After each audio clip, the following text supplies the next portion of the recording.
Just because I'm going to introduce him again, David Ryan Polgar, who you've met already, who's an excellent host, and is a responsible tech advocate, expert on ways to improve social media and our information ecosystem, along with increasing the ethical considerations related to emerging technologies. In March 2020, David became a founding member of TikTok's Content Advisory Council. His commentary regarding the content moderation and the complex issues platforms face is featured in the documentary TikTok Boom, which recently premiered at Sundance. So please, welcome David and our panel.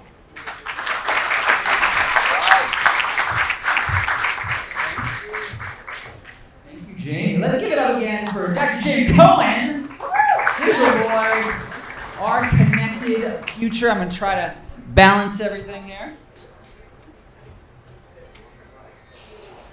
All right, so we have a really impressive panel that we put together. We're going to talk all about how we can build a better tech future.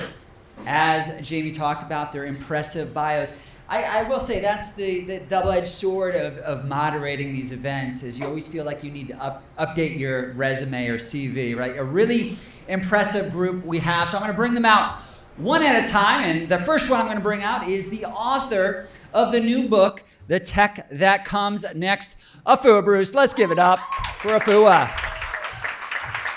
You can grab a seat. It's like a game show. It's like a game show here. We don't have prizes, though, unfortunately. All right, and up next, we have Cori Zarek. Let's bring it up to her for Cori. All right, grab a seat. You each have a microphone. And last but not least, we've got B Cavello. Give it up for B. All right, grab a seat. Grab your microphone. Make yourself comfortable. We have a half an hour together. But hey, to get started, I think everyone needs to pose. Like I'm seeing these background photos. Everybody's got to give a pose like your photo. I think that's the danger of a good profile photo. But Afua, we're going to start with you again. If you haven't found it, just came out.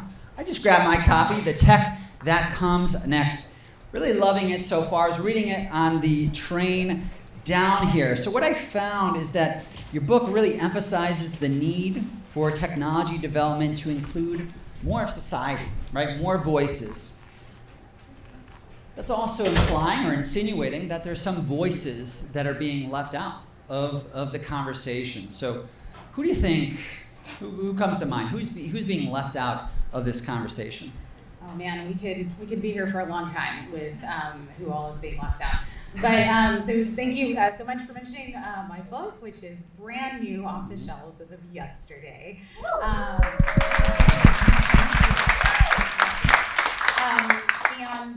So my co-author Amy Sample Ward and I spent a lot of time talking to a lot of people in the social impact space and the policy maker space, people who are technologists like myself and more, to really think about how can we change our relationship with technology, how can we be more inclusive with the technology we use and develop.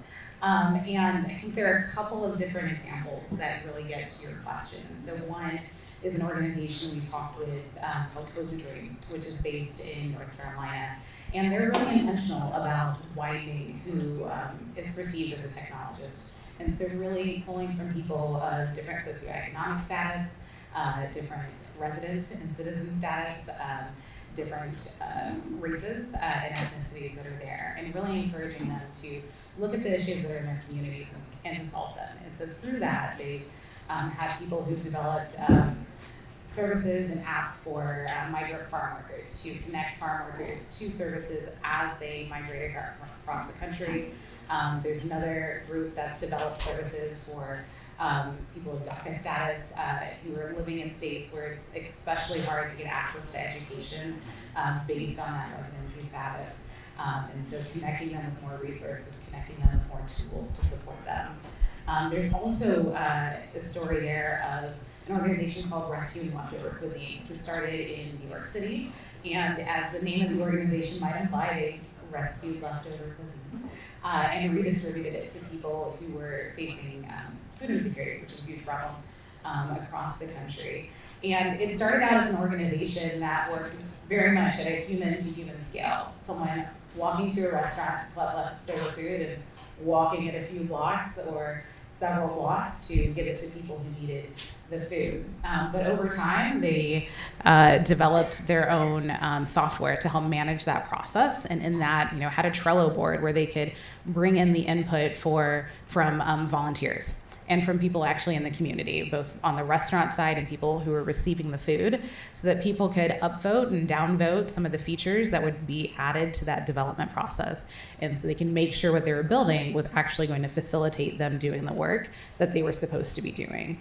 And it worked. They developed that software. They've gone from this organization that was working, by foot, by bike in one neighborhood in New York City to now an organization that's working in 8 cities across the country. And so that's really, I think, a really practical example of how organizations, when they embrace technology, when they get the input from the people who are being served and have that incorporated directly, you could really look at building a more inclusive tech space. As a follow-up question, it seems like, from your book, if we're including new voices, we have to also create a system that brings in, not only says you are welcome, but to create a little bit of a welcome mat or a pathway. So I'd be curious, from your perspective, from your kind of experience, how do you think we can create a better processes or system for including these new voices? And Absolutely. I'm going to ask everyone else as well. Oh, good. I'm excited to hear other thoughts. I'll acknowledge that I'm a big systems and process person. Like, you come to my house for a dinner party, like, we do an overview of what the process for dinner will be. My family, before they come to my house for Christmas, I provided everyone with a briefing document of my house rules, just so we were on the same page for how things would work. So I really do think about systems and processes quite a bit. I promise it's fun to come over, but COVID, so don't. But I do think that for this space, as we think about systems, it happens in a couple of different ways. I think one, being a bit more transparent about what the different roles are for people and how we communicate that, where we place these job postings, and making sure that we are casting a much wider net than we historically have for who can apply for these jobs and who even knows about jobs in the public interest tech space and the responsible tech space, so that we're getting all races represented, all genders represented, and more. I think just first making the opportunity available to more people is something that we can really do a lot of. I'm a big fan of make the offer, write the checks. And so let's make sure that we're paying people also for the work they're doing and for compensating people. And then I think finally, just recognizing the difference between mentorship and sponsorship. It's really important to have mentors, but it's also really important to provide people with pathways for promotion and for advancement and sustainability in that work. Well, then as a quick follow-up, and then we'll get to Cori, what was your own history then? Because if you're talking about advancement, did you have people along your own career who helped you out? Yeah, absolutely. We would be here all day if I listed everyone who's been a mentor to me at one time or another. I've been incredibly fortunate to have mentors from a variety of different spaces, whether they're FBI agents or people who've been on the Hill in different places, or people who've been distinguished engineers at IBM. And so I've been really fortunate. It's been a mix of being in the right place at the right time, and then also probably being a little annoying to some people as I was seeking advice. And I think it's really important to just recognize that creating sort of your own personal board of directors can be really helpful in navigating your career and figuring out what's exciting to you, what you may be capable of that you might not see for yourself, and to help navigate some of the opportunities that may be out there that you might not know about. Mm-hmm. Well said, and thank you for paying it forward now. Yeah. I think that's an important step. So Cori, for that question, how do we bring in more voices into public interest technology? Yeah, well, I echo all of Afua's points, and one of the things that we've seen over time is practice makes permanent, and if we are really intentional about bringing more voices in and making the space for that, we don't just try it once and see how that goes. We try it again and again and again, and we recognize we may not be pulling in all of the voices we're looking for that first time or second time or 10th time. And so it's a real commitment and is in fact a process to build those systems and pathways. And as Afua mentioned, it's not enough to make the space, and it's not enough to post a job and hope the audiences you're looking for apply for it. You really have to put in the legwork and make a plan in order to go into the communities whose representation you need and who may be missing, to not just invite them in, but to make the space for them, to provide the resources and support, which might be financial compensation for their time and expertise, which we should do. It might be educational or training resourcing and support, which working with, say, a government to design a better policy or a better process is a foreign language for people in government, let alone people in communities. And yet it's, the folks in the communities who are the DACA recipients in that example, the farm workers who need to be at the table and probably don't have the faintest idea on how to get there or feel as though that's a table for them. And so it's upon all of us who build those tables and sit at those tables to make the space, and that does take practice. And over time, we see how that really becomes part of the system. At the Beck Center, which I lead at Georgetown University, we have this incredible project called the Opportunity Project for Cities. And it's modeled after a federal program that launched while Afua and I were at the White House. And we have adapted it for cities to bring in community members who know the biggest pain points where they live and may not have the clearest way to solve for it, but they know what needs to happen. So we pair them up with city leadership, city government folks who also want to solve that problem, and people with data and tech capacity who can provide a little bit of that training and support and just backstop to put the community members at the center of actually solving the problems and bringing their expertise to the table. And yes, we pay them for their time, and have piloted that in a couple of cities. We're about to expand it to another dozen or so cities, and we're really excited about that as a model to really bring people in and help them feel empowered and included, and as though they're really participating in their government and society. Well, speaking of empowerment, B, I know that's a major area that we're going to focus on with later on with your own background. But to continue on this thread, from your own perspective, how do we bring in more voices into public interest technology and responsible tech? Yeah, I think part of this is recognizing that so many people already care deeply about these issues. So many people want to find pathways to be able to improve their communities or, solve problems that they've seen in the world. But at the same time, it can sometimes feel a little impervious. It can sometimes feel you have to have certain criteria or qualifications to be in the room. And so I really, appreciate the kind of emphasis on honoring the expertise that is relevant, which doesn't always come with a diploma or, some shiny ex-Googler or whatever behind your name. There's a reality that many of the problems that, the civic tech space looks to address fundamentally require understanding of the problems more than they require understanding of technology. Not to say that technology isn't important, it super much is.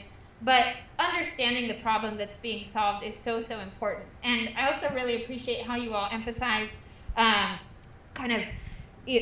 putting your money where your mouth is. If you care about inclusivity, that means not treating the opportunity to participate as a favor, an opportunity from the community, but rather a chance for you, an opportunity for you to learn from the experts in this space. And sometimes I think that this a little bit means getting away from sometimes what I think maybe we're all a little bit drawn to, especially if we're in the tech space, things that are shiny and new, founding a new nonprofit organization, starting a new initiative, when there might actually be long-standing efforts and community organizations who've been doing really excellent work, but could use the infusion of tech mentorship or tooling or straight up cash money dollars to help out in carrying out their mission that they've already been putting so much time and energy into. And I want to call out, not unlike you did, I want to call out one explicit example of this.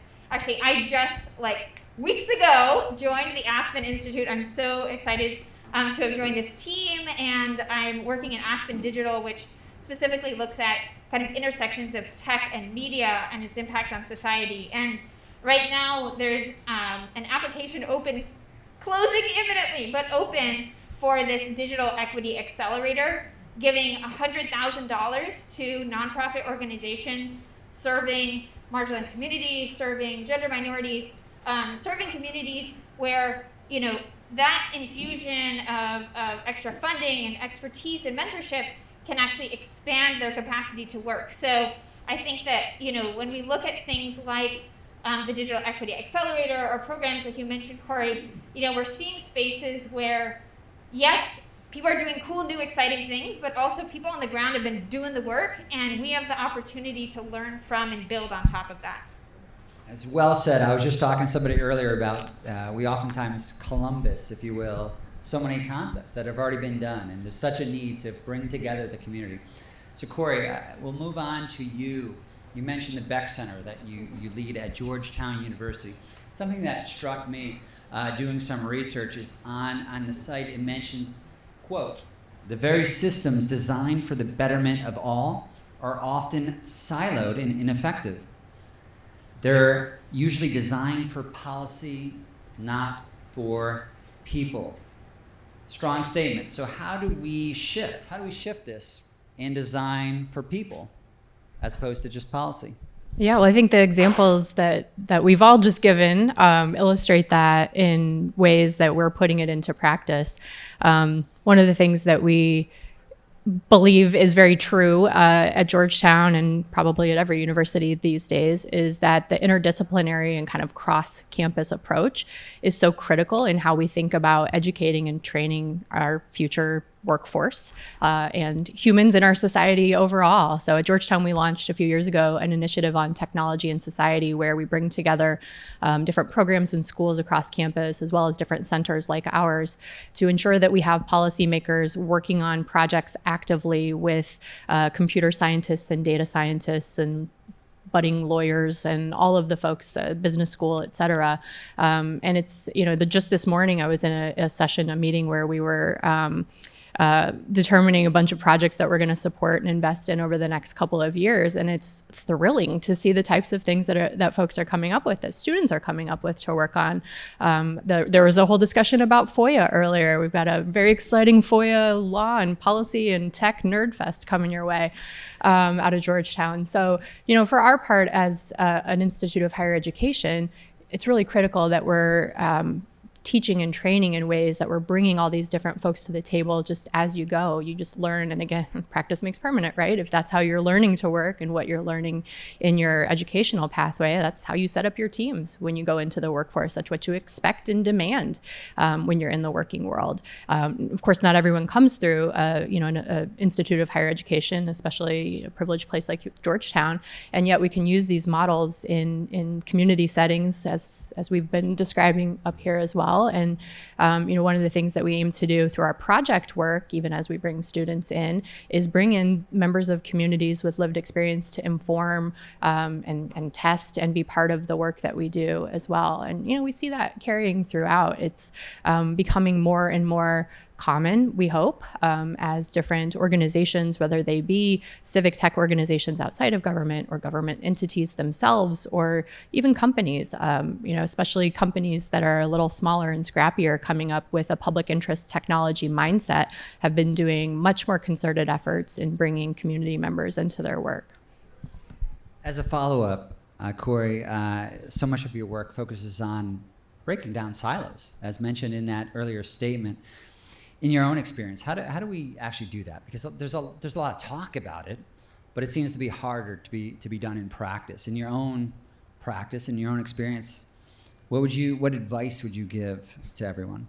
Yeah, so one of the kind of anecdotal statements we got from a city in that project I described a moment ago, they were not super jazzed about our insistence that, we're going to bring in civic leaders and community members, and they're going to tell us what they need, and then we're going to work together to solve for that. They're sort of like, we don't think that's going to work. They don't know. So, once we had one or two sessions with them, it was so amazing to see that switch flip, just that light bulb come on. Like, first of all, oh, it was much easier than we thought it was to just ask people what they want and what they need. They're not going to show up with pitchforks and be super angry. They actually want to come in good faith and talk about their needs with us and problem solve with us. So there was that. And then second, they immediately realized they were yielding better results. So, you need a moment of willingness and trust on both sides, which isn't guaranteed. But when you can bring folks along and kind of show them once, like those silos are broken down. The city of San Jose is not going to work the same probably as they design projects ever again. And that's great for an N of one. And now we've got our work cut out for us to scale that, spread it more widely. But that silo busting really comes, I think, from experiencing it once, and then you just see how things can be so much better. Yeah, well said. So I'm going to move on to Afua. Again, the tech that comes next. You mentioned multiple stakeholders right in your book title. So in your own experience, how do we bust silos and bring these groups in an interconnected fashion? Yeah, absolutely. I'd echo a lot of what Cori said. You talk to people, invite them to the conversation, invite them to the table, and work on just having that conversation. So practically what that can mean is breaking down some of the jargon from individual disciplines. And so if you're a technologist, translating some of that technology expertise that you have into language that maybe people who don't spend all of their time looking at code, developing different systems understand. And so I'm being really intentional about that. Or if you're a lawyer, really helping the technologist at the table or the policymakers at the table to understand some of the legal ramifications of some of the decisions they're making in the design process, and in some of the design and control process and deployment process as well for different technology that you're looking at. I think it's also important when you're having these conversations to really understand sort of where some of the bureaucracy comes from and sort of what the historical reason for the silos is. Really getting to the heart of where some of those turf battles have formed and what the true issues are. One of the questions that I know I have asked people repeatedly is what are we doing that we presume that's law that's actually just policy, and what's policy that's actually just practice, and really pushing people to ask questions along those lines to figure out now what could we actually change and what could we actually do differently. And I found that when you remove it from sort of individuals who are doing certain actions, or even individual departments that are doing certain actions, and just say, is this a law? Is this a policy? Is it a practice? You can get people to engage more in those specific topics and the specific issues that you want, and rather than focusing on sort of maintaining the status quo.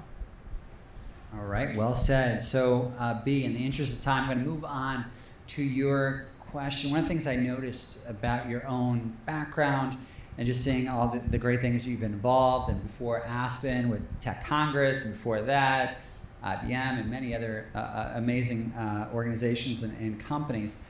But a common thread seemed to be your empowerment. Like you're focused on empowerment of others, an inclusive group of individuals. So in your own experience, there seems to be a big need. You're all talking about we need to empower people, we need to bring people together. But how do we actually do that? How do we actually make this actionable and empower people to get more people involved and to build a better tech future? Yeah, I'm so glad you asked this, and I think that there are so many themes that are really interwoven here in terms of honoring the fact that whether you're looking at massive institutions like the federal government or a city or a corporation, right? These are collections of human beings, and there are people in there who are trying to do their best and do their job, and frequently it can feel very daunting as an individual in an organization to try to make change. So I think one thing to keep in mind, as we progress forward, as we try to build this better tech future, is really try to think about how can we speak to the humans in the system, the humans in the loop? How do we encourage people to feel emotionally safe, to feel like they are in community with other people? And, I think this really relates to the idea of breaking down silos as well, because, so many times people kind of interact with each other through the lens of their institution.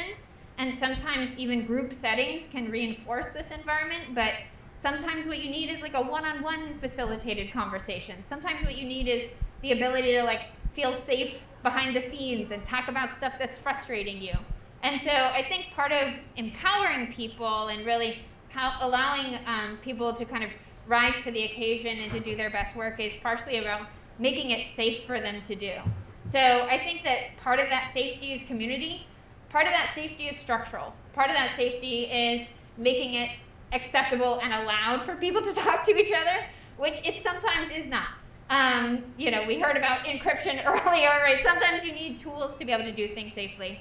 And then I'll also say that, when we think about kind of empowering people to be the hero of the story, to kind of step up and trust that their knowledge or expertise is valuable, even if it isn't the whole picture. I think also it's important that we recognize that sometimes there are real built-in reasons, there are structural reasons. For instance, when I was working in Congress, I'm not supposed to be palling around with my executive branch buddies, right? Like there are reasons why systems can sometimes be crafted antagonistically, and that may be very intentional, that may be purposeful. There might be reasons for checks and balances or competition between different organizations. But at the same time, when we want people to feel empowered, we want people to at least have predictable systems. And so I think a third part of this is a degree of transparency. If you don't understand how people in that other org are operating or how they might respond to something that you put out there, that can make it a lot more scary. So I think that there are ways, both at the super individual one-on-one level to cultivate trust, to make people feel safe, to empower people to act and engage.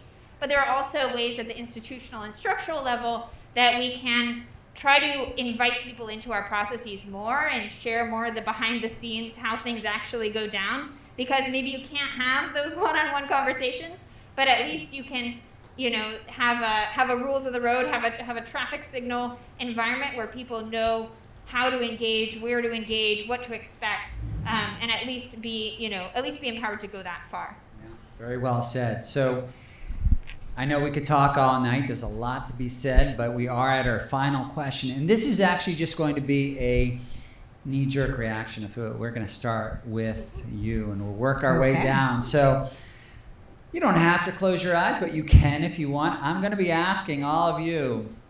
We're talking a lot about kind of building a better tech future. One of the things I've noticed in my own kind of work is that one person's utopian future is another person's dystopian future, right? There's differences of what we actually imagine. So I want to hear from all of you as our final kind of takeaway. When you, Afua Bruce, when you imagine a better tech future, what does that look like? Just your knee-jerk reaction.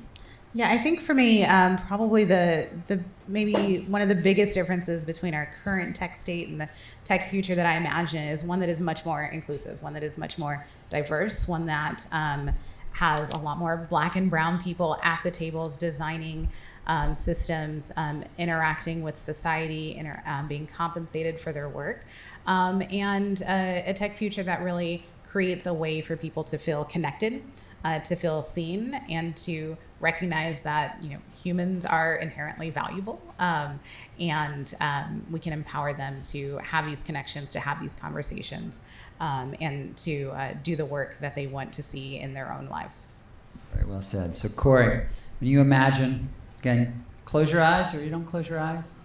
However you want to imagine this tech future, what does your better tech future look like? Well, I'm going to grab the baton from Afua and say, once we have that tech future, then those of us who are interacting with technology, we don't have to think about it at all. It is just the way we live our lives. We aren't applying for social safety net benefits and wondering if we have enough bandwidth or minutes on our phone or access to Wi-Fi. We just get to live our lives, and the technology works seamlessly and allows us to be thriving in the ways that we need to and focusing on the things we care about, which is typically not technology. It's our families. It might be our work. It might be our communities.